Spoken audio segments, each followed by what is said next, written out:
So we're going to get started. Again, this is our University Recruiting Essentials one series, and this is one of the most popular webinars on internships.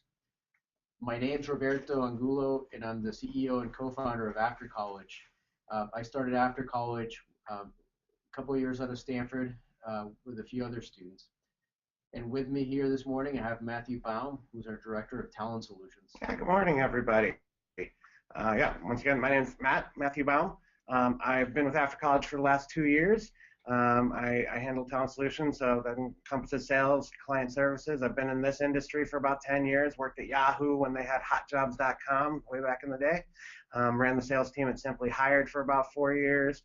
Worked for a company called Work4 Labs where I handled our job board partnerships. I've been around the space for quite a while, but we've really learned a lot about university recruiting in the last few years since I've joined After College. Want to help kind of do a download and share some of that information that we've learned with you about internships today. So a little bit about After College. We are the largest career network for college students and recent graduates. Our mission is to help students and recent grads find the right job and internship. For employers, our job is to help employers find and target more of the right students.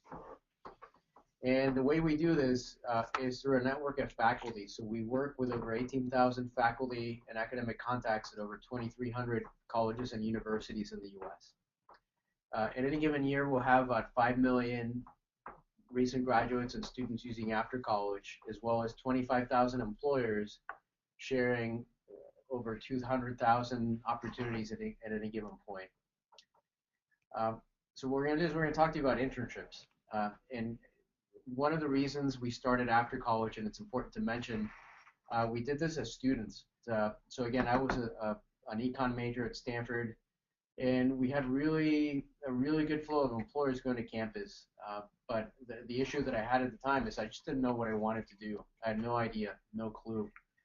I did know I didn't want to wear a suit when I graduated, and I also didn't want to program in Java.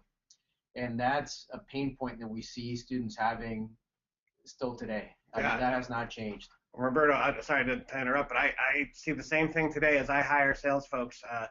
I hire folks fresh out of college, young kids, and they've had the same problem. Sales especially, we have people who are theater majors, literature majors, classics majors, marketing as well. Melissa, who actually writes our blog, Melissa Suzuno, super talented lady. She majored in literature. Wasn't sure what opportunities were available to her when she graduated college. Had no idea that she'd be able to manage and write a blog for a major employment site like After College. So, maybe opening up these opportunities, connecting people with these opportunities, that's kind of where our mission, what our mission revolves around.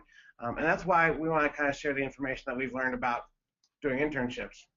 So again, this pain that students have of not knowing what opportunities are out there and what jobs to pursue are an opportunity for you to showcase what you do, and again, internships are a good way to do this.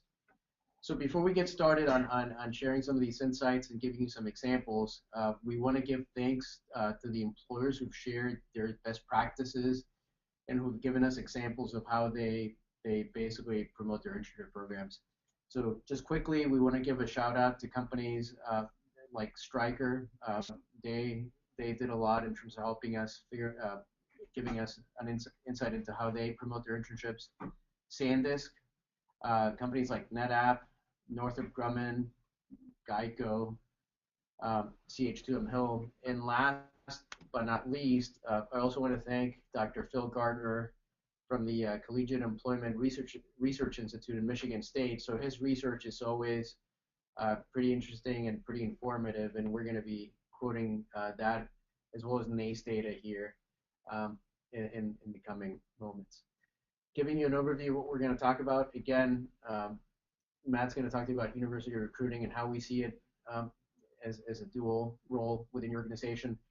We're going to share internship examples, how companies are showcasing their internships, how they're using knowledge and feedback that they gather from their interns to get better at promoting their internships, and how internships trickle through to on-campus programs, campus ambassador programs, and then we're going to talk to you briefly about ROI.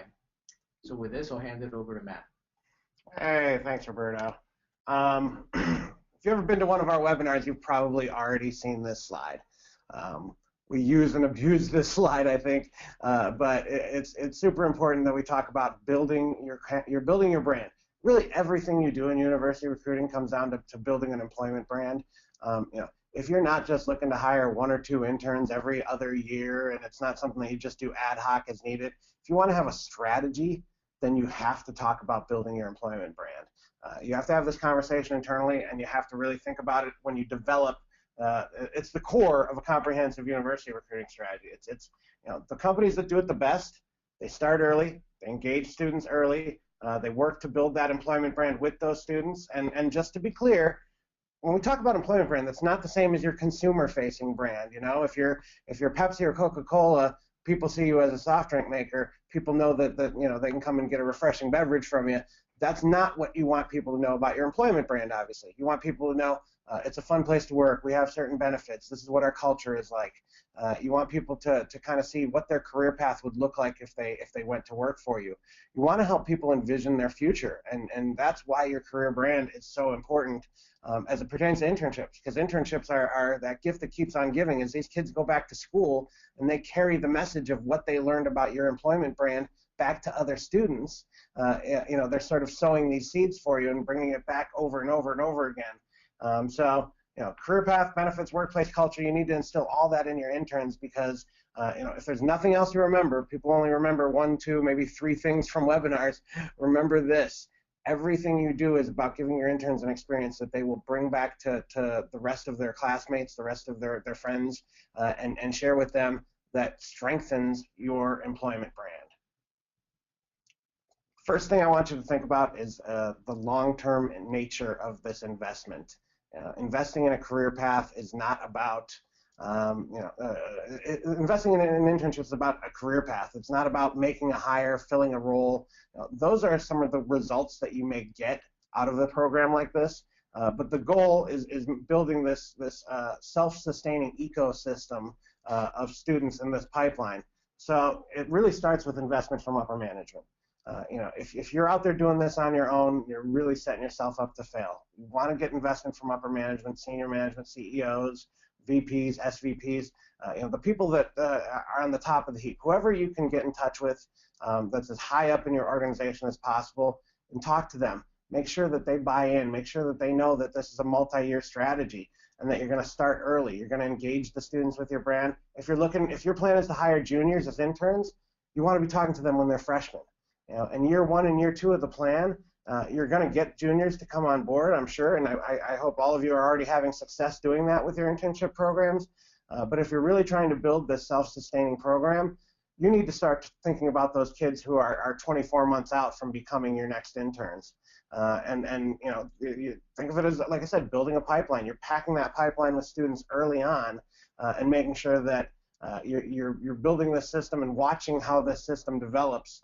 And really tracking it. And so it's not just, by the way, it's not just a monetary investment. People hear that word and they say, all right, investment from upper management means I need to get budget. And yeah, of course it means that, but it also means you need their support. You need to know that they're going to be able to give you the management, the staff, the headcount, whatever you need to support this and make sure that it works. And you may have to fight for it year after year to make sure it consistently happens, but keep it as top of mind, and that will be the basis of a strong ongoing program. There's another decision that you have to make, and this is a kind of a classic adage in recruiting. Are we recruiters or are we salespeople? Our salespeople, our recruiters, should they think of themselves differently from salespeople? And of course, you should on some levels. But when you're building a program like this, the overall program, you have to think of it the way salespeople do. You're not hiring applicants. You're building a pipeline of prospects. You're tracking their engagement along the way. We do this, for our sales team, we use a tool called Pardot. Companies use tools called Marketo and Eloqua, and they're marketing automation tools where they can track everything that happens to a prospect along the way. The first time you meet a prospect, in your case, a student. The first time you meet that student, you want to find a way to track it. I met this student at so-and-so event. The second time you engage with them, they sent me this email and I answered this question. The third time, that was 6 months before the application deadline and they wanted to know when they could start applying.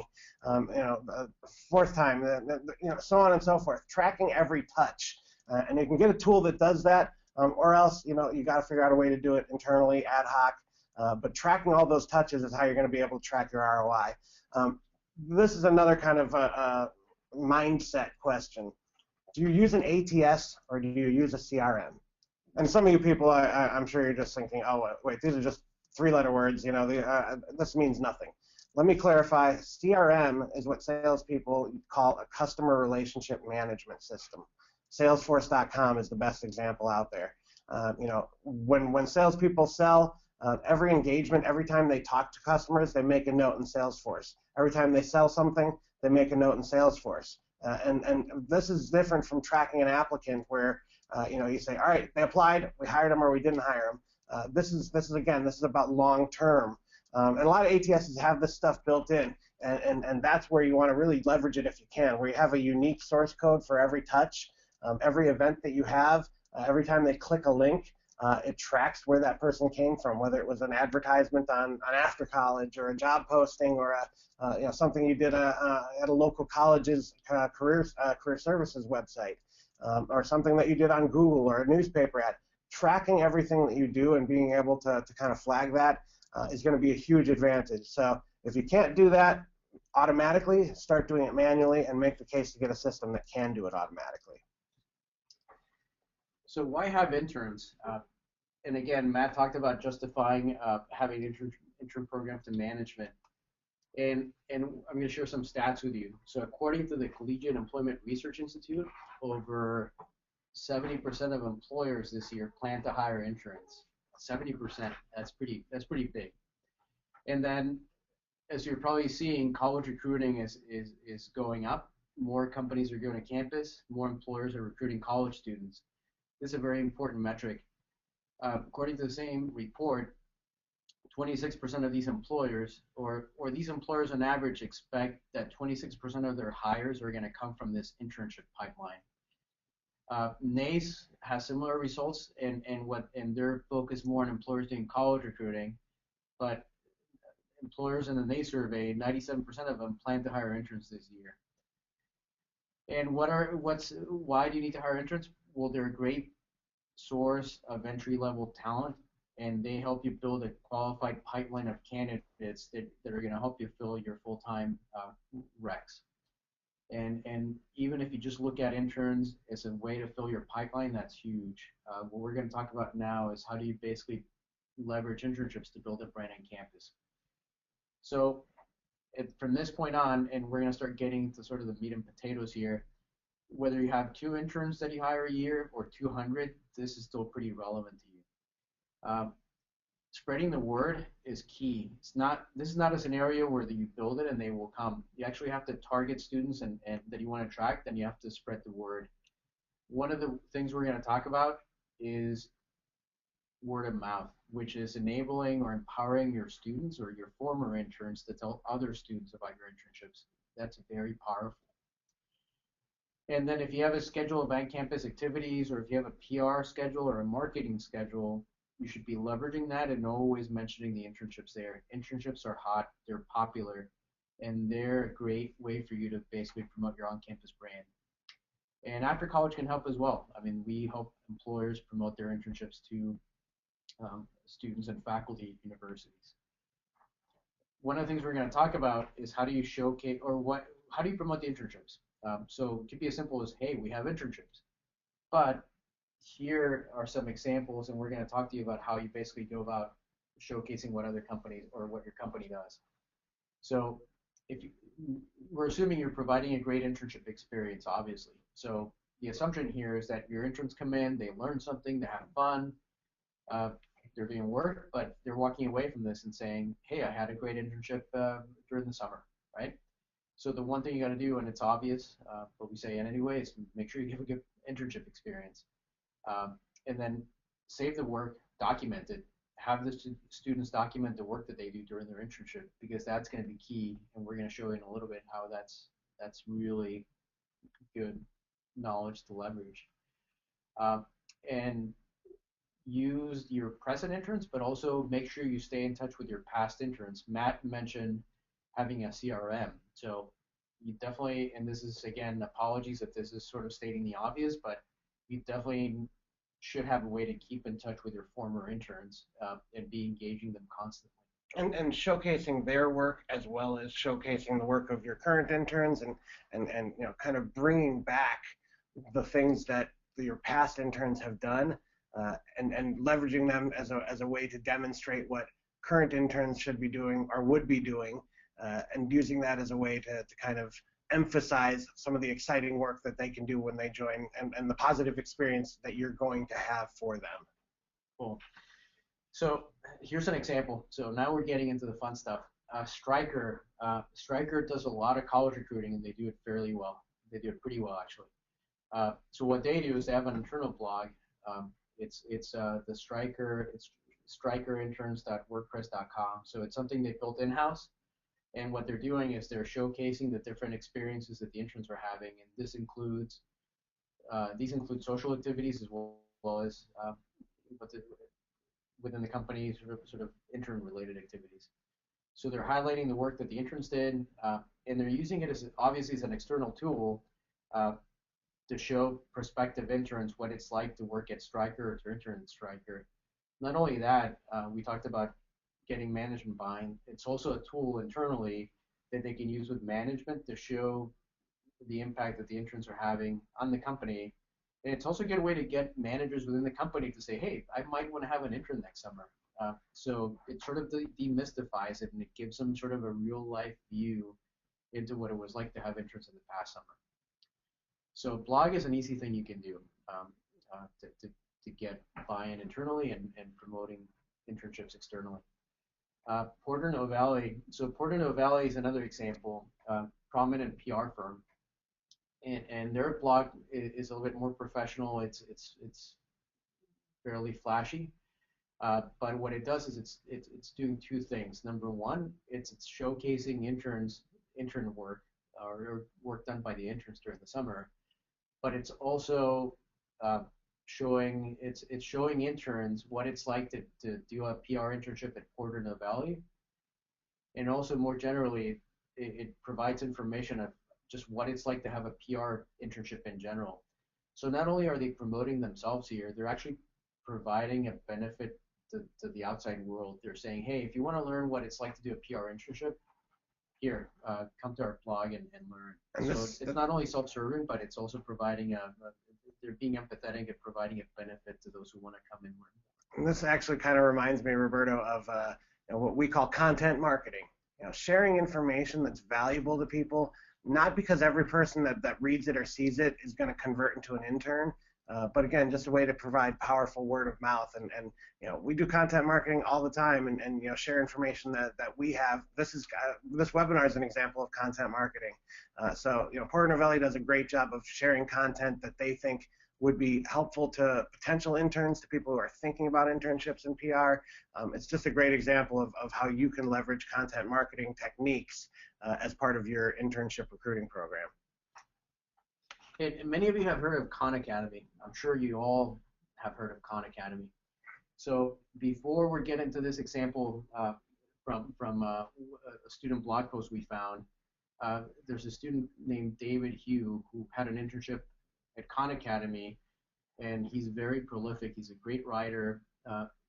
He also highlights how interns at Khan Academy are encouraged to blog, and he led us to a few other blog posts that we found from other students where they talked about their work, and these are blog posts that are getting picked up on Hacker News. They're getting highly ranked on Hacker News, and they're getting something like 20,000 hits in a 2-day period. So this is student-generated content. It's informative. It's fun. And this is something that other students are doing to basically check out what it's like to intern at Khan Academy, or just to figure out what's actually possible or what somebody would do at an internship. Right? And the other thing is that viral element. This thing got picked up on Reddit, and I feel like I don't fully understand Reddit as well as some of the younger people who work for me do, but it's really a place where exciting content gets showcased and people share stories and information. And he got picked up on Reddit, got 20,000 hits from Reddit. He got invited to go speak at a TEDx event. You guys know TED Talks, I'm sure. That's a really exciting way for your brand and your internship to get showcased. So David Hugh, what he did is he wrote this really cool blog post. He actually did a video on it, and he used a whiteboard. He made it fun. He showed his work. He put some drawings on there, and we're actually going to show you some of the screenshots. So this is an example where he was showing what the problem was, right? So he had a problem that he needed to solve during his internship. He laid out the problem. You can kind of see some of the amusing things here, like the drawings that show his process and some of his frustrations. And you also see sort of how what he was doing sort of branched off to different things, right? The point here is that he was very transparent. He made it fun and he made it very informative. And then he ended it with a plug for Khan Academy. After he said what he was working on, how cool it was, he said, hey, if you want to have an internship, go check out Khan Academy, and then he provided a link where students can go and apply for internships. You can't get a much better referral than that. Huh? Exactly. Give a student a great experience, uh, enable them or empower them to share their experience with others, and you'll be amazed with what students will come up with. And that again is word of mouth, and that's great word of mouth. Now, switching gears a little bit, so we just showed you something that a student intern did. Let me show you something that Northwestern Mutual does, and this is actually pretty great. So Northwestern Mutual, they're hiring business finance related interns, and what they do actually on their website, they do a really good job at showcasing interns. So looking at the screenshot, we're looking at the career opportunities page of Northwestern Mutual. If you look at the screen, if you were to click on internship leaders here at the bottom right, you click on that link, and then it would take you to this page where they're showcasing interns that just kicked butt during the summer. These are sort of the interns that the interns who did pretty well. And what it's doing, it's doing two things. It's letting prospective interns come and take a look at the students who have been working at Northwestern Financial or Mutual. What it's also doing is it's letting these students shine. So these students could actually share this with their classmates, with their family, and something that they can be proud of and show. So this is actually, it's pretty subtle, but it's pretty cool. I mean, again, it's for prospective students to come and take a look at the profiles of the interns, what they did, but it's for the interns themselves to say, hey, look at what I did, look at how I'm being showcased, right? And they can share this through whatever means they have at their disposal with others. And again, it's one of those things where the outcome is your current interns get rewarded, but really the long-term benefit is that future interns can see themselves in their shoes. They can say, I want to be featured there. That's where I want to show up. When these students share it with their friends, they can say, I would love that to be me. Here's another example, Oracle, right? So Oracle, one of the most prominent tech companies in the Valley or in the world, they have their university recruiting section, and they have an intern, a section with intern profiles. So I know for a fact some of these interns work on things that are confidential and proprietary, but Oracle does a good job at letting students talk about their experience during the summer. And it gives prospective interns an idea of what it's like to work there, who's working there, and what they're doing. And this is in their university recruiting section. Here's another example, Disney. Disney, we all know Disney. Disney is great at telling stories, and they do an awesome job at telling student intern stories here. It's pretty, they appeal to sort of the emotion of the student. They do a really good job of showcasing what students do. So if you go to this page, actually, this is the start page of the student intern stories.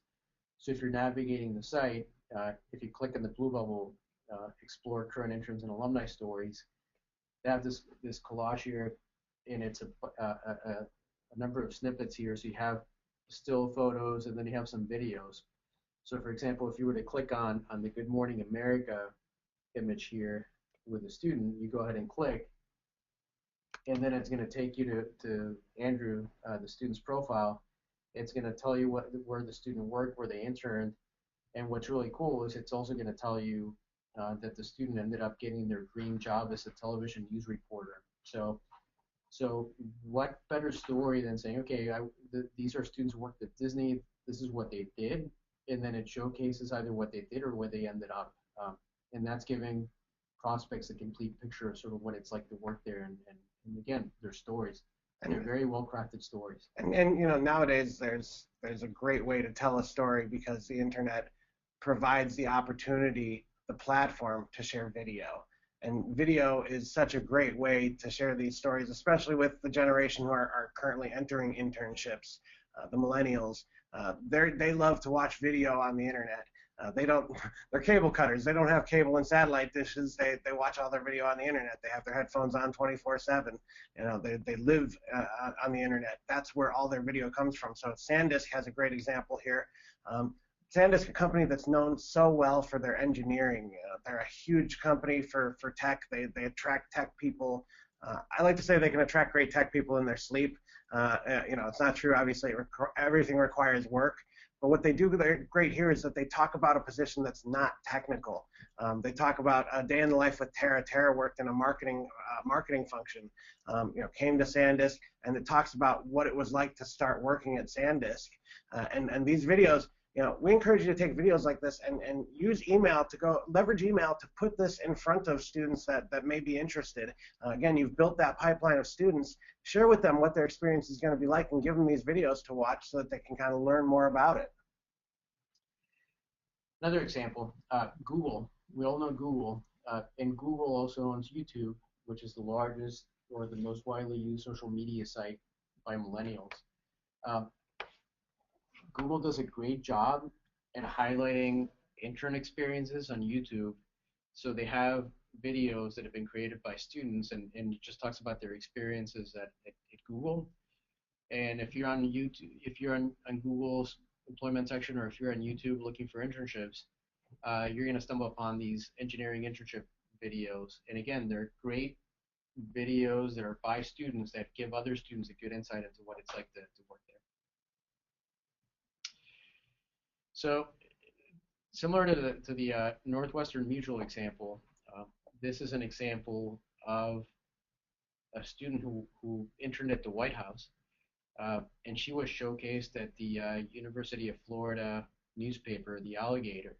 So again, anything you can do to help students showcase what they did, or just to basically highlight that they were an intern in your organization and they worked on something meaningful, can turn into something like this. You don't have to be the White House, it helps, but if you have something that's noteworthy or just exciting, this is content that can be published in, let's say, a school newsletter, department newsletter, or in this case, the campus newspaper. Yeah, you got to leverage those relationships, though. You got to work with those career centers.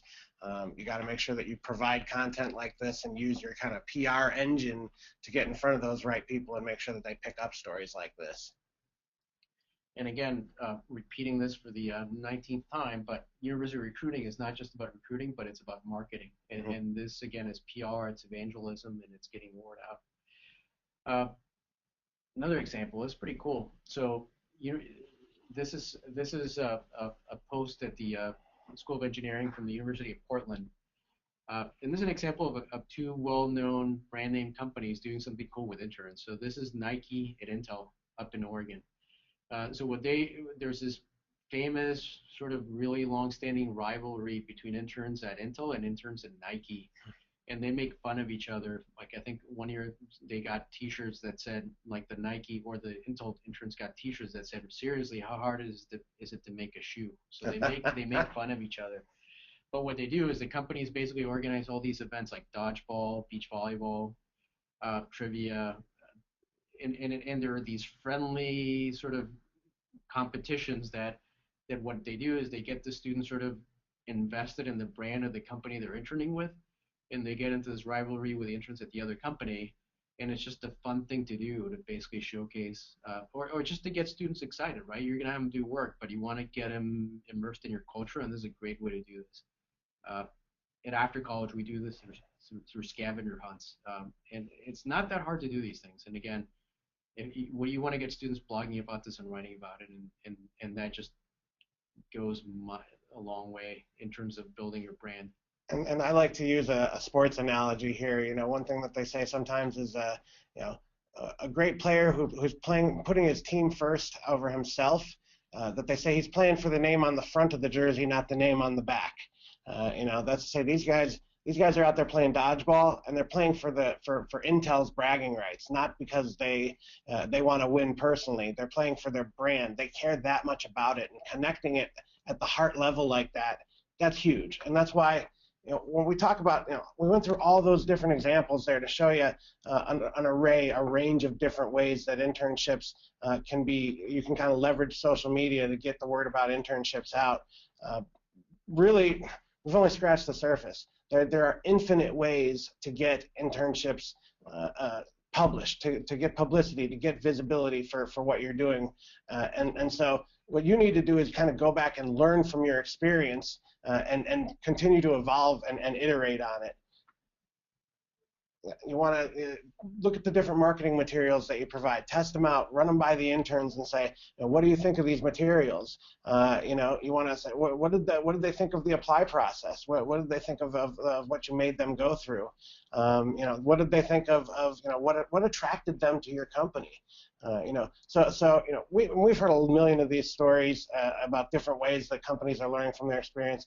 This is a great time. If you guys have questions, jump into that questions box and let us know. If you have a personal scenario or a story that you'd like some advice on or some input on, if you have a personal challenge that your company is facing with internships, talk to us. 'Cause, we can tell you how some companies have done things like creating a focus group and getting all their interns together in a little group and doing like you see those consumer brands do, where they get everybody behind the two-way mirror and they talk to them about their experiences.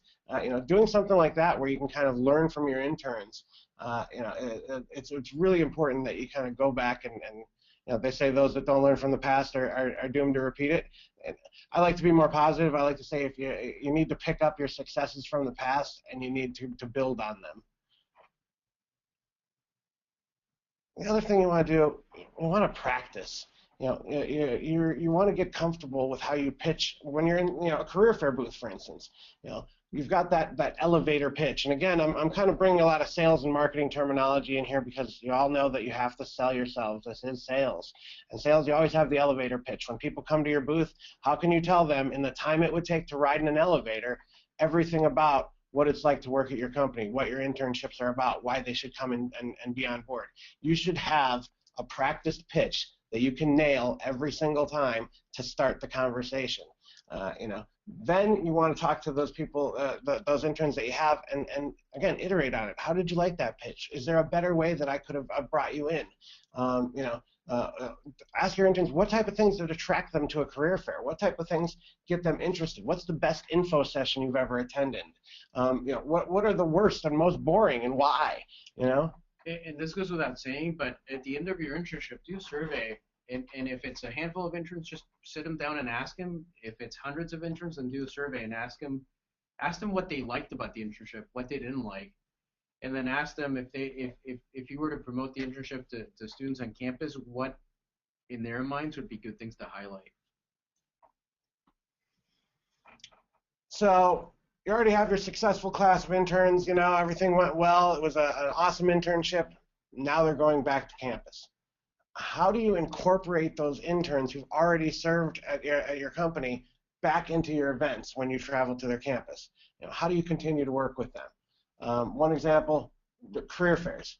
Invite interns and former interns to come work at the booth.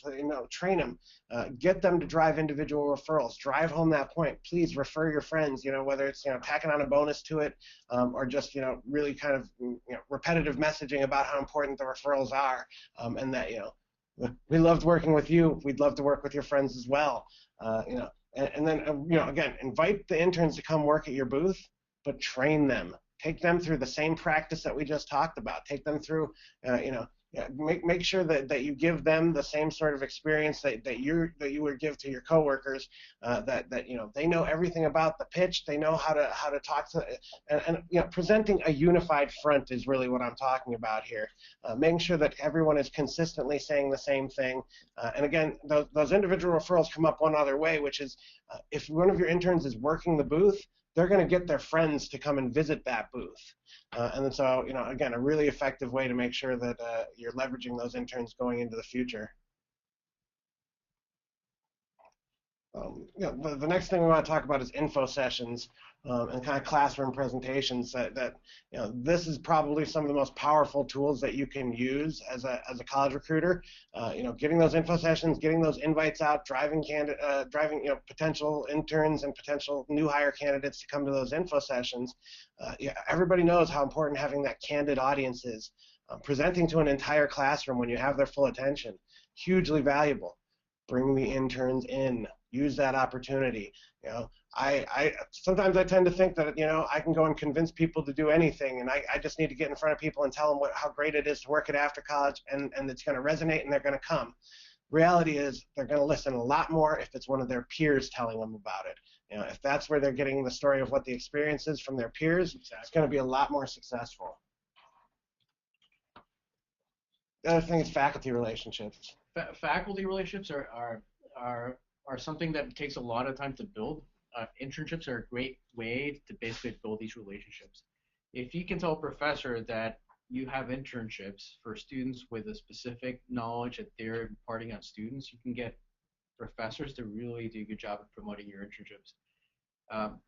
One thing we always preach is that faculty are one of the biggest influencers on campus, and internships are a great currency through which you can communicate with professors. So if you want an excuse to reach out to professors, internships are a great way to do this. And the same goes with student groups. But we all know, students know, that internships are the best way to build experience before you graduate. So we see very good conversion rates in messages where professors forward on internships to their students from employers who want to reach them. And that's really what we've built our entire business on here, is that it's not just about connecting with the students here. We work with these faculty to make sure that we have faculty who've opted in and agreed to forward on these messages. That's part of how our marketing products work and our platform works. The reason we've invested in that for 15 years is because it's so very important. The faculty, will people open an email if it comes from after college? Maybe, probably. I'd like to think so, especially if they've signed up. Are people going to open an email from your company, your Intel, your Oracle, your Nike? Are people going to open an email from you? You got a great brand. I would love to believe that they're going to open your email. But are they going to open an email from a professor? Absolutely. They have to. They're in big trouble if they don't read the emails that their professors send them. So again, utilizing that captive audience and that faculty relationship, it's huge. And one more thing, get your interns to introduce you to their professors. No better way to get a warm intro to more faculty relationships. So campus ambassador programs are huge. And again, one way to build a campus ambassador program is to get interns who've interned with you in the past to basically be your evangelist on campus. We talked about the pitch, perfecting the pitch. If you're going to have a campus ambassador program, your past interns are the best candidates you have to do this. They can spread the word, but they can also help recruit other interns or other campus ambassadors, I mean. In terms of basically building one of the things that we talked about is how do you build a campus ambassador program. That's one of the topics that we've been asked. Hey, can you do a webinar specifically on this? So we haven't really done a campus ambassador specific program or webinar. We plan on doing one. But one of the common questions is how do you start one and what does a job description look like? We actually have a blog post. So if you go to our blog, employer.aftercollege.com, you can see the post on what it's, you can actually see links on job descriptions that companies use to recruit campus ambassadors. So employer.aftercollege.com, and then you can just look up the blog post by one of our folks here that links to actual employer content and employer descriptions. ROI. So we talked about measuring ROI. We sort of mentioned it, but really didn't get into it. It's really hard. So what we hear a lot of is that it's just a challenge to get management to buy into college recruiting in general. Having interns, hiring managers need to put time into this. So once you've done this, the lead time on this and getting data, it's going to be about 3 years, right? So if you're hiring freshmen, you're going to wait at least 3 years until you start seeing a return, and that return is how many of my interns are accepting offers, right? So let's assume you do have full-time offers. Uh, the best way to start is through your interns, right? Offer those opportunities to the interns, and then the conversion rate is going to be telling. Conversion rates vary, but a conversion rate of 50% is what we see on average according to NACE. I think last year the conversion was 49% of offers, Yeah. or interns converting to full-time hires. The other thing is that's going to grow over time. So if you have 1 year snapshot, that's good. If you have 2 years and you see an improvement there, then you know you're doing something right. And if you're getting more traction with college, with recruiting on campus now versus when you did not have interns, and that's also a telltale sign. So again, it's about pipeline. You're going to see more accepted offers, and that's the biggest measure of ROI. Yeah, like I said before, you may not have a system in place to do this, software, a specific program for it, but if you find a way, whether it's scrolling down things in a notebook, if you find a way to demonstrate and track where the pipeline is and what it's developing and the internships that are coming out of your pipeline over the course of more than 1 or 2 years, because it might take 3 or 4 before you actually see that full ROI.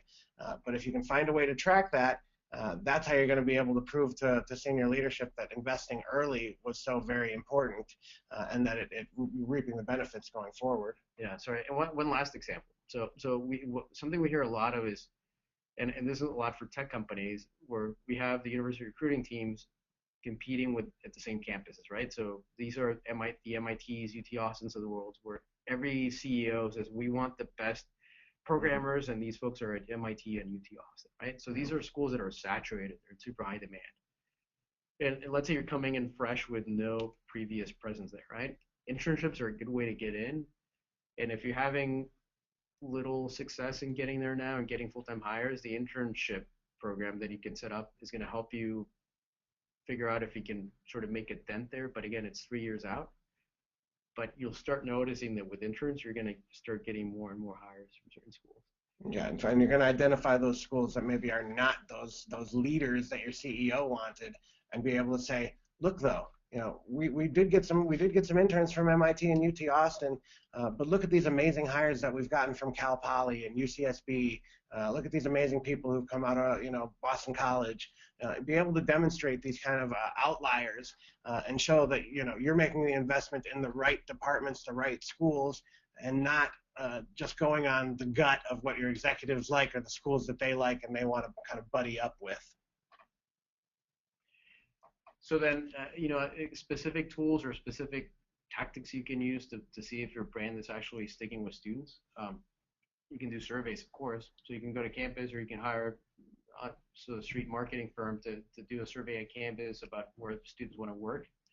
That's one thing. You can do focus groups. So you can actually go on campus and get specific student groups and ask them what they think of your brand, not only your company brand, but your employer brand. And then we have something called a popularity index, aftercollege.com/popularity. And what it is, it's a measure of employer brand on campus. It's using our own data at this point. So it's who follows companies in after college, who likes them. But it's actually using companies not necessarily advertising in after college. We try to pull generic profiles, even if companies don't work with us, to give sort of a comprehensive measure of where students want to work. Yeah, and we see what students are searching for. We have job content from all sorts of companies that don't advertise with us. So it does kind of give you a good example of a level playing field. And there's a lot of great data about what schools your message is resonating on. We can really dive deep into some of that data that we have. What I encourage you to do, if you're interested, go ahead and reach out to me, mbaum@aftercollege.com. I'll have that email on the last slide as well, or you can respond to any of the emails that you've gotten from webinars. I receive those too, so I'd be happy to help you out and talk to you about how the EPI can give you some of that data. And let me ask a question. So if anyone has any other way that they found pretty useful or they've had success in tracking ROI and employer brand on campus, please email us. So again, email Matt, MBAUM@aftercollege, with what you've found successful for measuring brand and popularity on campus. Because that's the common question, like how do we track ROI and how does our brand stack up on campus? So if you have any ideas that you want to share, we'd love to include that in our next webinar. Especially, I want to see more systems that people have put in place that didn't involve buying $100,000 worth of enterprise software.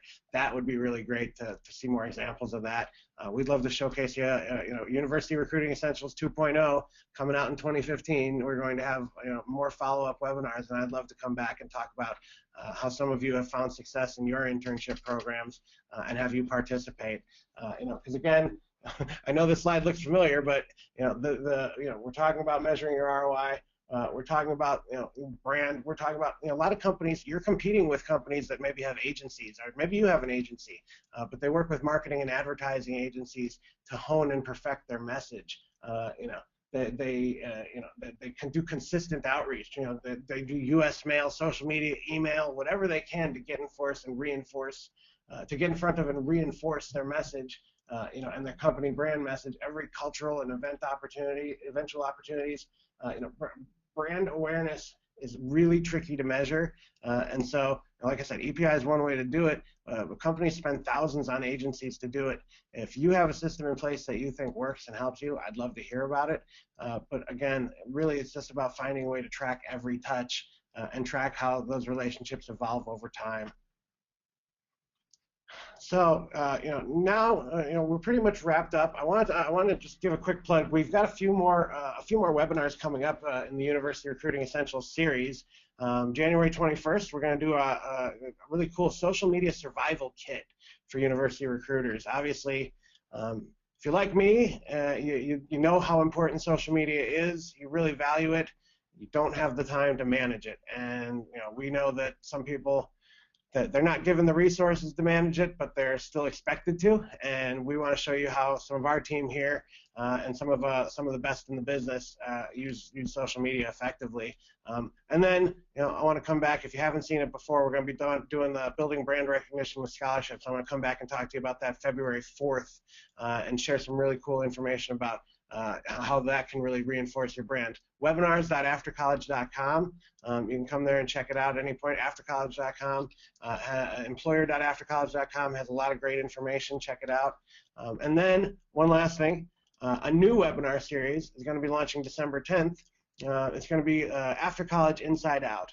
We really try and hope that we've made these webinars educational and that they don't sound like a big sales pitch for after college. Going forward, though, we do want to throw out some webinars and some information that does tell you about how we've worked with our customers and why we've been effective. And yeah, one of the goals is to convert some of you that aren't using us into customers. But we're going to share some of these cool stories. They'll be fun for everybody to check out. I call it the true underdog stories of the Silicon Valley. We've got some really fun examples of companies where we've increased their conversion rate on campus by 520%. Companies where we've dramatically increased their performance. We did 10 things you didn't know about after college and how they can make you more successful. We're going to do a deep dive onto some of the cool things that we help companies with that maybe you're not aware of. So it's going to sound a little bit more like a sales pitch, and I apologize for that. But I think there's a lot of interesting information that you guys will value, and it'll be an exciting way to kind of learn more how to get involved with after college. So with that, I want to go into what questions we've gotten, some of the things that we've received from people, some of the kind of key ones that we've heard here. What is in it for them? That's a great question. How do you entice interns to share their experiences? I don't know. I imagine you can't just give them a free T-shirt, Roberto. How do you get interns to share? What do you think? I mean, you can set the expectation up front that to make it a productive internship for the intern, you want them to write something at the end of the experience and just showcase what they did and what they learned. So what's in it for them is you just make it part of the experience, part of the requirement. Just have them share the experience with other students. And I know companies do that internally, but you can also make it into something that you can have or you can basically have the right to publish it if it's something that you deem is worthy of getting shared on social media or any other. And it should feel like a reward.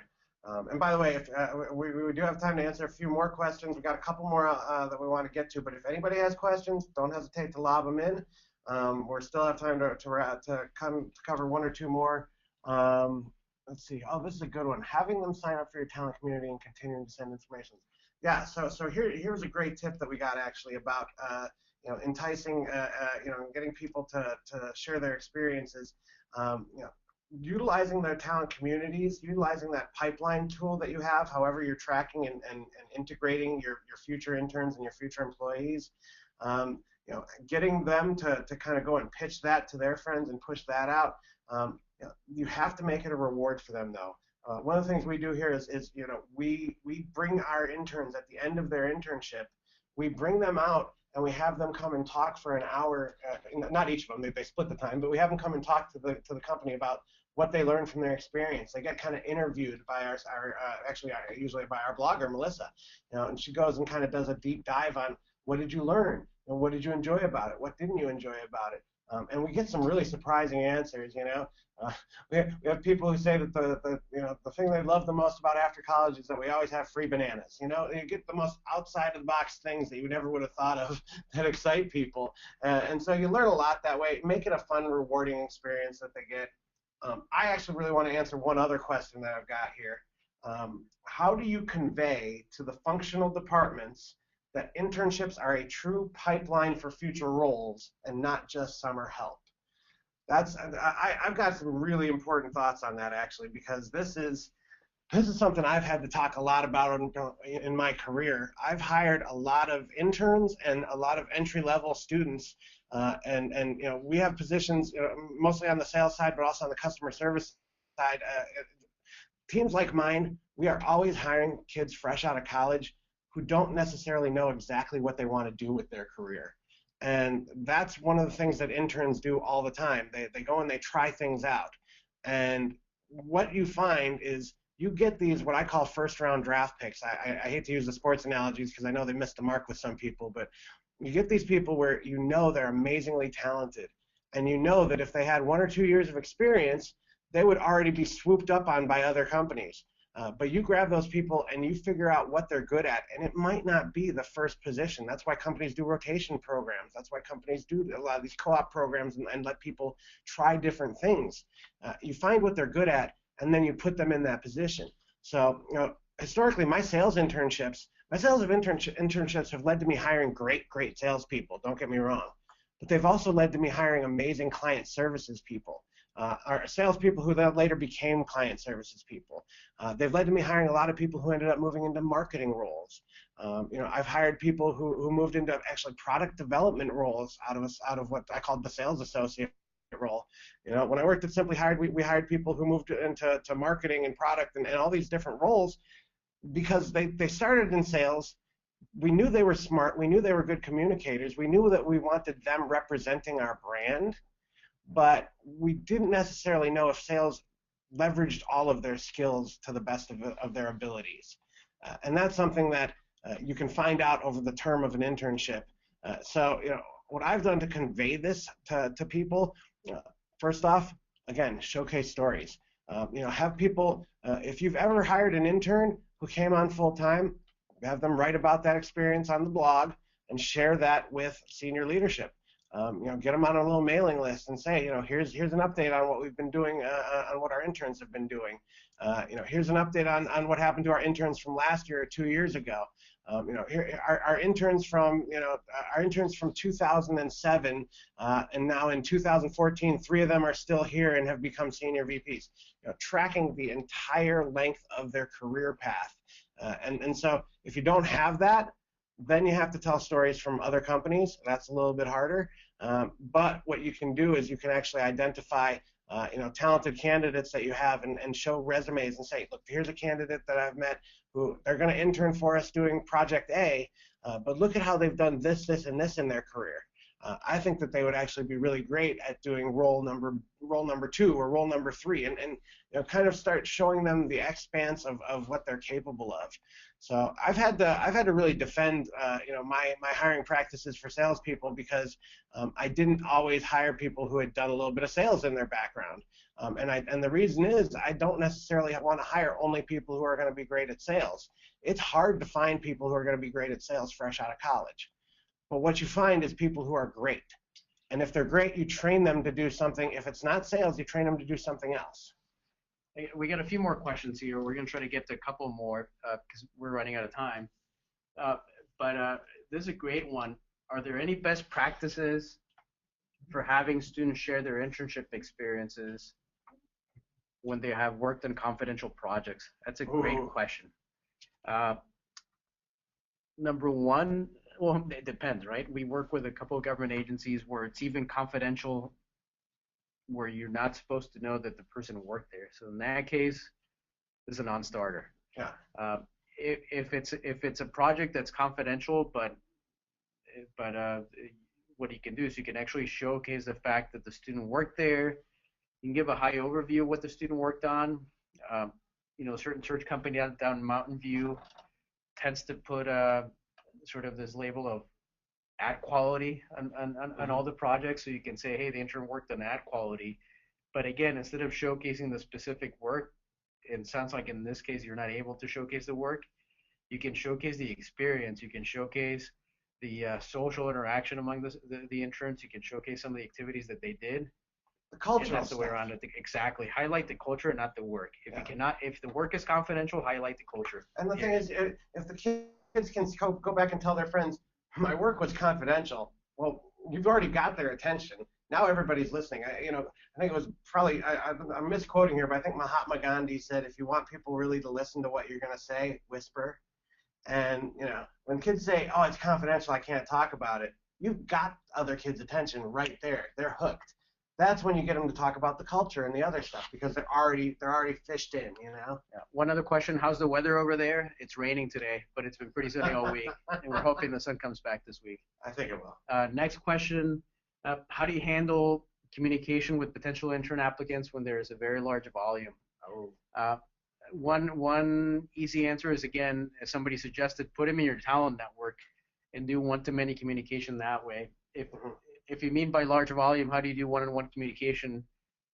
If you're not able to, then do one-to-many communication. Send them whatever updates you send to people in your talent community. Matt, I don't know if you have any other ideas, but that's my only idea. And again, this is sales and marketing stuff here. But if you do have a talent community tool, it probably does mail merge. It probably will pull in their first name and personalize and customize some of their messages. But for instance, we use a sales tool called Tout, and Tout actually allows you to send out a mass email to hundreds of people, but preview what it's going to look like for each person. So it creates hundreds of emails, and then you can go and glance through them, and at a glance you can say, oh wait, I remember meeting this kid. I'm going to add a line about, how's your sister doing? Oh hey, I remember this kid was in the same frat as me. Hey, how are things back at the frat house? You can go and add a personal line to every message, but still make it done en masse.